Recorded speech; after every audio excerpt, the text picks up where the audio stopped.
Kyle Dubas, the general manager. And your new home is? Scotiabank Arena. Scotiabank Arena. Thank you very much.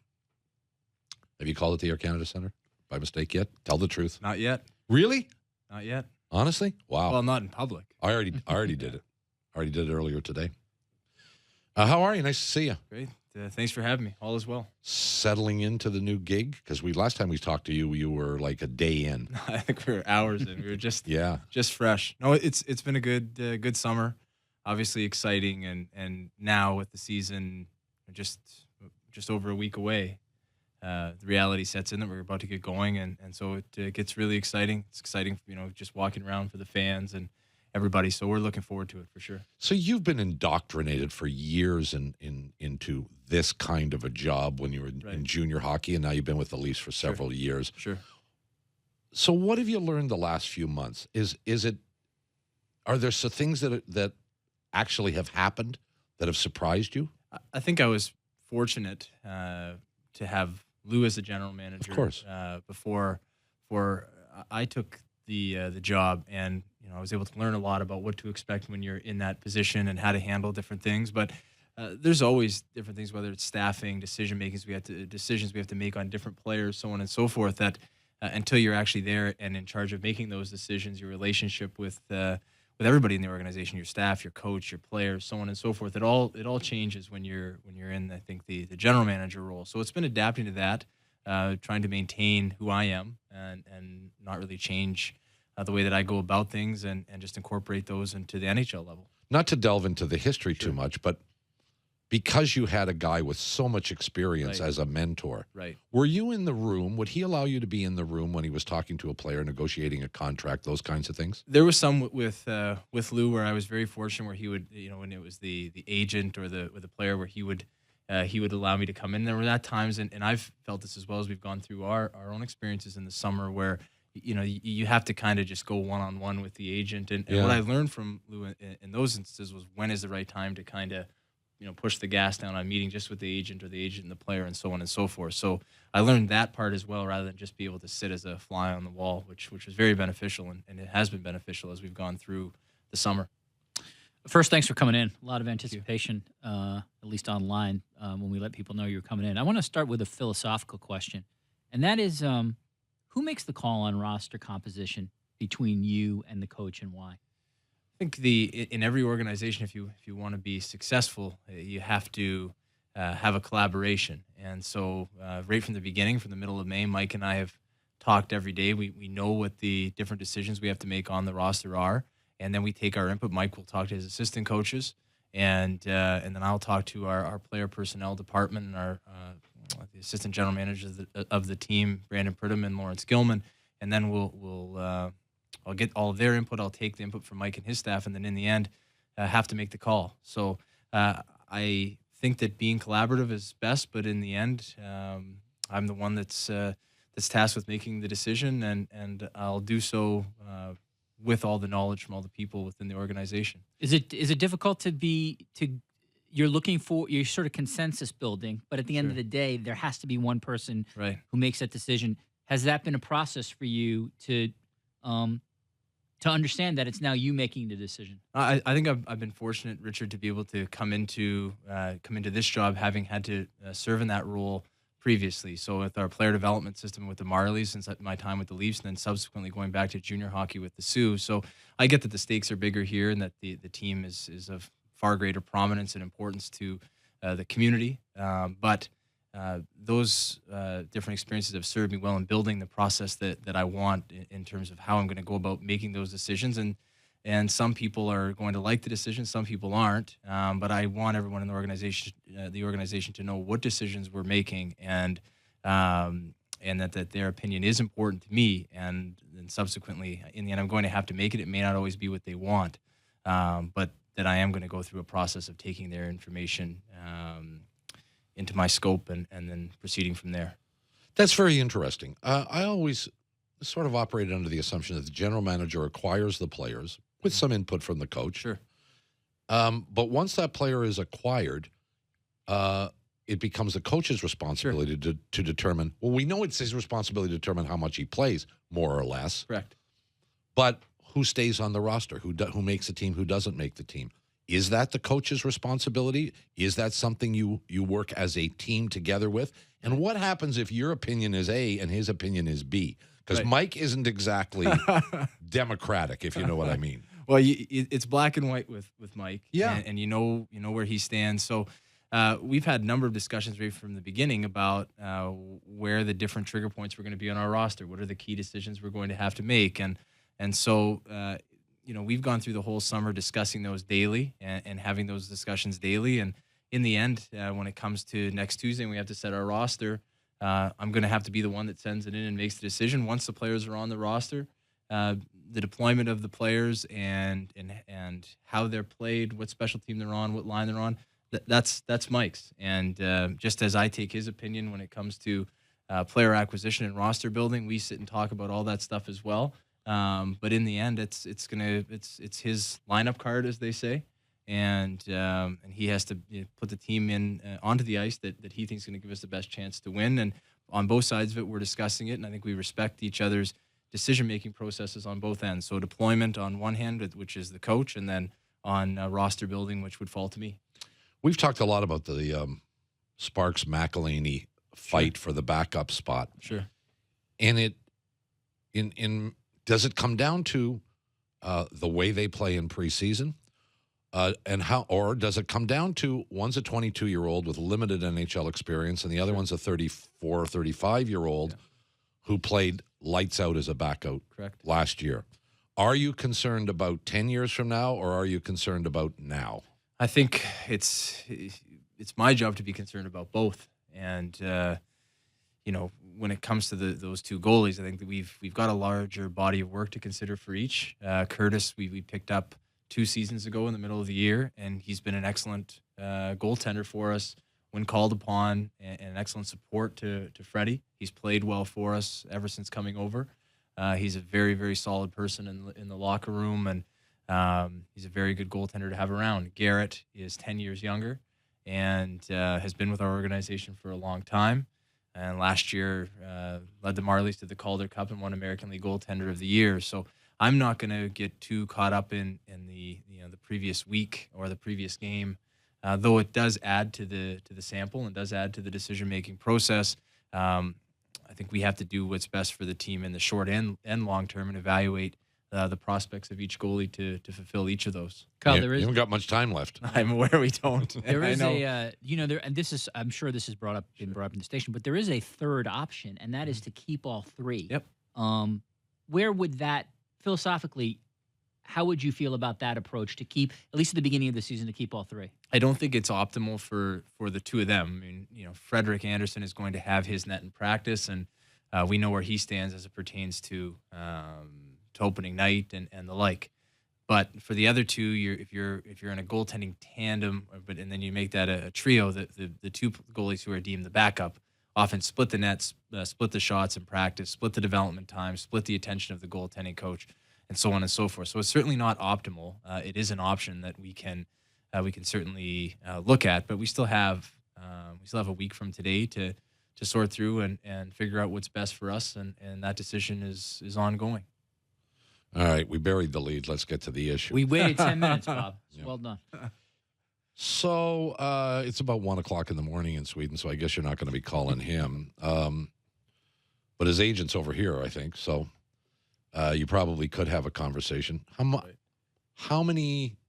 much time during every day do you spend on that issue, the Nylander signing? I think it's prominent in everybody's mind right now because our team has been up and rolling for nearly 2 weeks, and obviously William has been a key part of the team for the previous 2 seasons, and now he's not here because we've not been able to come to terms on an agreement for him to play. So I think we owe it to our program, and we owe it to him for what he's done with our team to continue to stay focused on it and continue to work with Louis Gross, his representative, to continue to work towards an agreement. So that's where we spend a good chunk of our time. We have Brandon Pridham and Lawrence Gilman in our office who have tremendous experience on those matters, and a lot of the preparation and planning. I try to allow them to do a lot of that work, and then we'll discuss it throughout the day, and then we have continued discussions with Louis, and we are trying to facilitate something that can be fair to William in the short and long term, and to our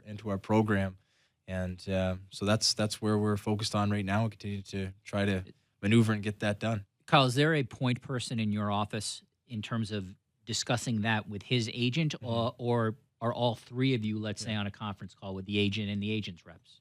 It's mostly been Brandon Pridham and myself, and Lewis and I, especially in the last number of weeks, really, as the calendar crossed to September, he and I have had a lot of discussion just one-on-one, alluding to Bob's point earlier. And Brandon and he continue to stay in touch, and we continue to work away at it. He has people at his office and on his staff that have also jumped in from time to time, but it's at the stage now where I think, continued dialogue is important, and one-on-one dialogue has also been important. There are, I'm sure Bob was probably going to ask, but there are obviously dates in the NHL calendar where a player must be signed. Right. In your own mind, is there a date for you where you'd be concerned if he's not signed by? Well, the obvious date would be December 1st, because if he's not signed by December 1st, then he's ineligible to play for the season. Right. So that's kind of the dire, distant date. I mean, and obviously at this point, I've stated continually and will continue to state that William is a very key member of our program. We want him here for the long term. We think he can continue to help our program grow and develop and maximize its potential, and we think we can continue to help him maximize his own potential. So that's what we continue to work towards daily, and obviously our goal is to have it done as soon as possible. But these are difficult ones, especially with a player of his magnitude, and some of the more unique parts of his situation. So it's taken some time. Unfortunately, we're at this point, but we continue to work towards it. Louis Gross has been excellent, and William has been excellent in understanding, and we try to understand obviously where they're coming from as well. So we continue to work away at it, and we hope sooner than later we'll come to an agreement. When you got Tavares on his $11 million deal, we talked to you, and you said you still had confidence that you could sign Matthews and Marner and Nylander. Yep. Now, I've never been able to figure out how you managed going to be able to do that, Dubas, but but I'm not the general manager, and I don't spend a whole lot of time thinking about it. It just seems to me, well, that's going to be an interesting scenario. Do you feel still confident that you can do all three of those? Do you have enough of a sense of what it's going to cost you for Marner and Matthews? Right, and yes, and I mean, well, we've had discussions with all of their people as well, and those are ongoing. And whether it's been Judd Moldaver with Austin Matthews or Darren Ferris with Mitch Marner, those discussions are ongoing, and they'll continue to be ongoing, using the same logic as with William. They're obviously very important players to our program, but before we even looked at John and went in to present to him in Los Angeles in late June, we had to be able to go in and talk to John, and he didn't want to go into a spot, as he said a number of times since, and be subtracting from that spot to make him work. Understood. So we, spent a lot of time going through and saying, okay, here's what, you can read and hear where John is going to come in at, and you see various different comparable players, and so you get a sense of that, and then you can kind of build out the rest of your group and see where it all fits. You've got your internal calculations of what's going to happen on the business side with, the salary cap has gone up every year, so you can't bet on it. Sure, you can't be sure, but it if you think probabilistically it's going to go up by, and you be conservative and see how it all fits. So we did a lot of work. Brandon Pridham led the charge in our office and did a lot of work on that. And so I'm still confident in it. I also understand that these things are not always simple, and they take time and patience on all ends, and that's what we're doing. All right. Based on the fact that there's clearly a difference of opinion between you and the Nylander camp, right? Whatever that difference is, you're not going to tell us anyway, so there's no point asking. But there's a point of difference here.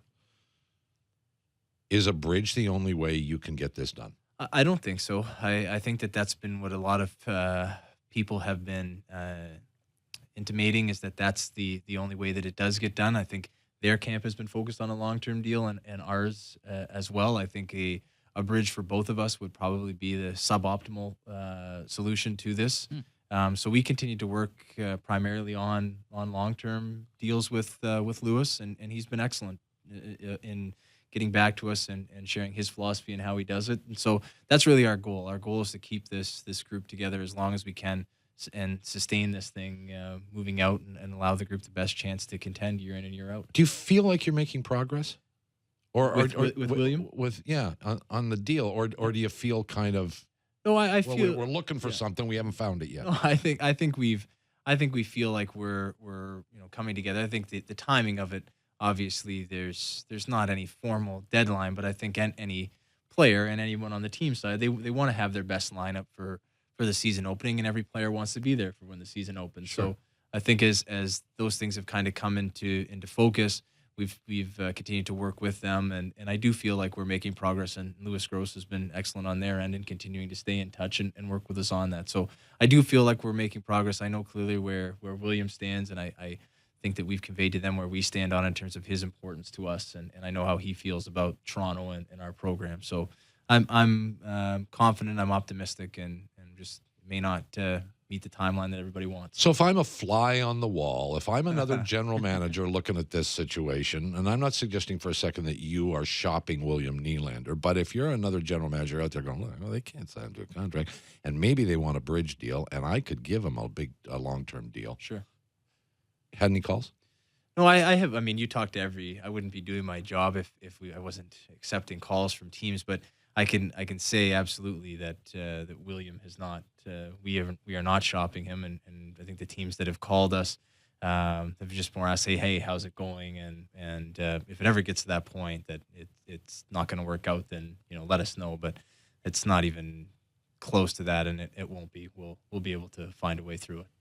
In terms of roster composition, Kyle, if William gets here and you sort of know what your roster is, you think this roster is good enough to be a Stanley Cup finalist, or does there need to be improvements in certain areas? Well, I think that the way that I always look at it, I mean, there's a lot that has to happen for you to get to the Stanley Cup final, and I think where I focus the most amount of my time, Richard, is in our division, and the way the playoff format exists right now in the NHL, you play in your division, and you have to win your division in the regular. You have to qualify in the top 3 in your division, at least in the regular season. Then you have to work your way out of your division in the first 2 rounds to get to the conference final. And so I spend a lot of my time looking at our division. We finished behind Tampa and Boston last year, and we obviously lost to Boston in the first round.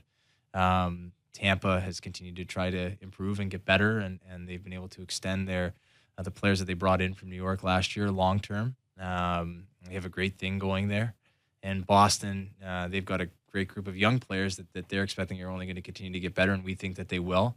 And then behind us was Florida, who charged through the year, and with Dale Talon leading the team there, they're in good hands, and they got better in the offseason. And then we have Buffalo that's also starting to make a charge, and we have some teams in Detroit, Montreal, and Ottawa that are Detroit and Montreal have been historically excellent franchises, and Ottawa 2 years ago was in the Eastern Conference Final. So ancient history, pal. Yeah, we're in a tough division, and I focus primarily on we've got to get better than Boston and Tampa, and we have to stay ahead of the teams that we finished ahead of. So that's the way that I try to focus and keep it focused on that, Richard, how we can contend with those teams. And I think that if we're fortunate enough one day to put ourselves in the spot that we can get out of our division in the playoff format, then a lot will be to chance with who we've faced from the other division and then in the final. I just want to jump in and let you right back in, Richard. I just got to ask you this because you were talking about Tampa. Right. Did you see the Stevie Y announcement coming?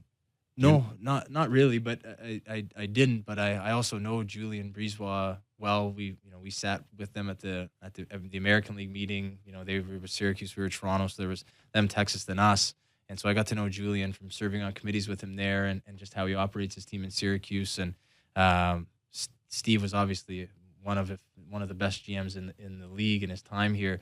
But Julien, I think, he's been there the whole time with him, and I think he'll be excellent. But you didn't get a sense. I don't know how much you talked to Steve. You didn't get any sense that this might be coming. No. Yeah, because it shocked everybody, really. No, none at all. Yeah. So I want to make sure I ask you this, because you are a sports executive who I feel correctly so is sort of at the forefront of statistical revolution, statistical analysis. You've embraced it. You're someone who's connected to it.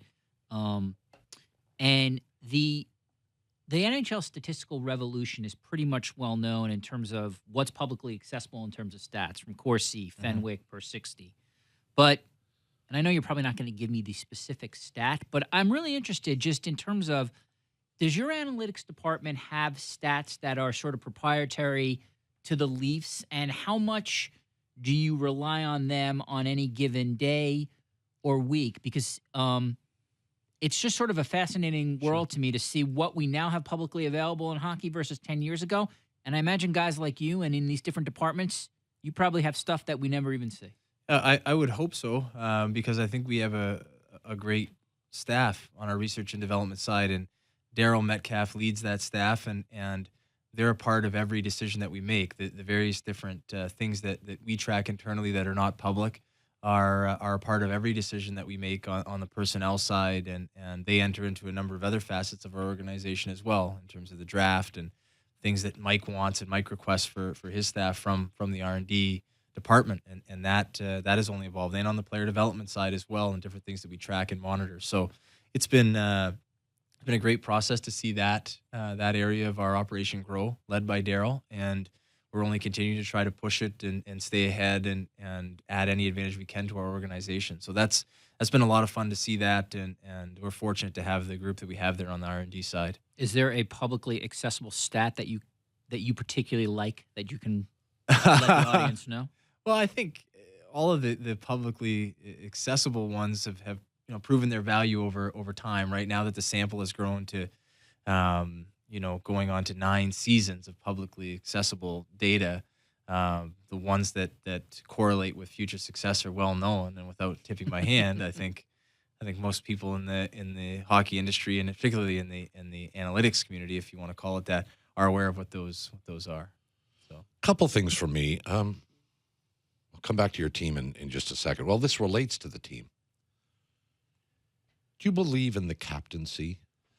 You're young enough. Well, you're too young, I think, to remember when captains really were important. Right. They were the only guys on the ice who could talk to the referee, whatever that means. Sure. They were generally voted on by the players in the room. Right. And this perception of the importance of the captain has prevailed through an era where the role of the captain isn't what it was. It's almost symbolic now. I'm saying that's not. I'm not saying that that's not important. Right. I just don't know how important it is. Do you have a philosophy on the captaincy? I think that I do think it's very important, and because of its importance, to be the captain of the Toronto Maple Leafs, I think is different than it may be in other markets. Being the captain of the Toronto Maple Leafs in Toronto, I think is different than being in a smaller market, maybe a newer franchise. Not to say that their role within the team is different as a captain, but your expectation with the media and in the community is different. And we've talked about it a lot because it's been a topic that's been brought up a lot through the course of the last couple of years. And the way that we've elected to handle it is to go ahead with patience and see as our group is actually together. Like we've added John to the mix. He's been a captain for the last 5 years. I think it's been 5 years with the Islanders. Plus we have Patrick Marleau, who was previously a captain with San Jose, and then we've got an excellent group of leaders and young leaders coming up behind them. So I think the way that we've looked at it is we want to be patient because it is quite an honor here. I mean, if you look at the Yankees and the Red Sox, they have captains from time to time, but they don't always have captains. And you've got Jason Varitek and Derek Jeter, and subsequently there hasn't really been, I don't think, I could be wrong, a different captain of those franchises. And I think that's the way that we look at this here in Toronto, Bob. And I know it doesn't necessarily always pacify the demand that we have a captain, but I think that we've got a great group of leaders, and I think when the time comes and a player asserts himself as clearly the captain of the group, then we'll make that decision then, rather than hastily doing it now and then having to go through a whole process of regretting it. That may be true, but I'm not buying it. Here's what I think. I think the obvious choice was Tavares because he's got history at it, and he's 28 years old. Will be 28. And the other nominees are going to be our young players. Mm-hmm. And I'm with you in not naming a captain, not necessarily because I don't think the captain means that much. You name a captain, you piss somebody else off. And that doesn't make any sense. Right. It's not obvious right now who that guy is. Until Tavares arrived, Matthews looked like he was destined to be the captain. Now, all of a sudden, there's John Tavares, and all you go, well, now, if I name Matthews, does that make Tavares angry? Or the other way around? I mean, I think you're playing your cards close to the vest here. What do you think? Well, I think that with leaders of that caliber, whether they're leaders now or whether we think they can develop into leaders, that they haven't been together on a team. So it's hard to tell what the interaction is going to be. I think it's going to be great, and it's been great so far. But until we go into a season and we have the ups and downs, especially when right now everything's great. And then as the season goes on, you're going to have stretches where you don't play well, guys going to slumps, various things that happen to sports teams during any season. And I think it's at those moments, people say it's adversity. I just think it's part of being a sports team. You're not going to play great the whole year. Right. Seeing what happens in those moments will be a key indicator for us as to who the captain will be. But seeing them go through it together, I think, is the important part, Bob. Maybe. Yeah. Last one from me on this subject. One of the real issues that you and Mike are going to have is figuring out who your 6, I assume, defenseman will be. I don't think it'll be 7, but it could be. And here's what I assess. Top 4, pretty much figured out. Next 2, you got a boatload of guys, right? And I'm not sure you can figure out who the best of that group is. And so the answer is going to be you pick 2, almost from a hat. A couple of guys go and play for the Marlies. Yeah. And as you see fit, they're going to move back and forth, maybe multiple times during the year. What do you think? I think that's a pretty good idea. Might be, I think I agree with you. Yeah. Well, nobody, has anybody jumped out at you and just and won a job? I was going to ask you. I was hoping you would solve it for us. But I think that, we knew coming into camp that, people would say, maybe you asked me when I was here previously about our defense, and it's certainly a question that people bring up all the time. And I was always more bullish about it because I'd watched a lot of these players that maybe weren't household names or they'd played for the Marlies. Yeah, you saw them coming. Yeah, and so we knew they were on their way. And now that they're here and you see, Travis Dermott, he's been injured, but we know he's good. Igor Ozhiganov, he comes over and he's played very well for the first stretch. Justin Hall has played well. Marinson's played well. Callie Rosen has played excellent. So you've got Connor Carrick in the mix. You've got all these players in the mix. I'm making my point here. Yeah, so I think we've got 3 more games still. And, you're not going to base it all on how they play in these 3 games. But they're going to help us make our decision for who stays and who goes. And then when it comes to the 7th guy, if he's not waiver eligible, then you can have him go and continue playing with the Marlies, and then we'll see how the guys make their way through the season, and then we can always make a change then. Oh. One last one for me, Kyle. One of the things that has impressed me coming out of your management style, is you very clearly value outside the box thinking and outside the box hires. It's kind of weird. People say Haley Wickenheiser is an outside-the-box hire, but that's kind of ludicrous if you actually sort of determine her as that, given her hockey ability, her sort of hockey genius. But the one thing I feel like I either read this or heard this was that Masai Ujiri gave you advice. The best advice that you could do is to hire women because that has not traditionally been the thinking in the NHL. And I wonder if maybe you could just sort of even recount that story because that was really interesting to me because Masai is on to something. Yeah, Masai has gone forward with that publicly since. I mean, I just saw last week as part of the Giants of Africa campaign, he was discussing the same principle. And I think Haley, we're just really fortunate to have Haley because she's the greatest player in her sport. Over whatever time you want to argue it was, she's been the greatest women's hockey player in the world. And when you're the best at what you do as an athlete, there's a different level of thinking that happens. And for her to be able to relate that to our players and prospects and player development, I think it's going to be a huge benefit to our program and most notably to the players who are in that vein. There's experience that her and Brendan have. Him being a Hall of Fame player, she'll be a Hall of Fame player as well in time. I don't have that, and I recognize that, and I think we're trying to build our program to where our players have the most diverse offering that they can get in terms of their own development. So I think that's a way to look at it as it pertains to hiring or diverse hires. I think the way that we look at it is we want to have the best people we can to fill the different roles in our organization or add to them, and we're not going to if they don't check certain boxes, we're not going to throw them outside and say, no, we're going to hire the best people, period. And that's really been the way that we've gone about it, Richard. And we're not trying to be revolutionary another way, just trying to build the best program that we can. Dubas, it's the middle of the night. Don't call Sweden now. He's asleep. Or he should be asleep. You hope he's asleep now. Is he working out? He must be. If you've seen him, I think he works out regularly. Yeah, he's skating, doing everything. I would think so, yes. You don't think there's going to be a big lag if you sign him the day before the season starts, or he gets? Well, I think everyone I think that's a natural thing to think. Like if you weren't prepared for the show and you came in right away, right after. Oh, I'm not prepared every day. Might not be the best example. Bad example. So.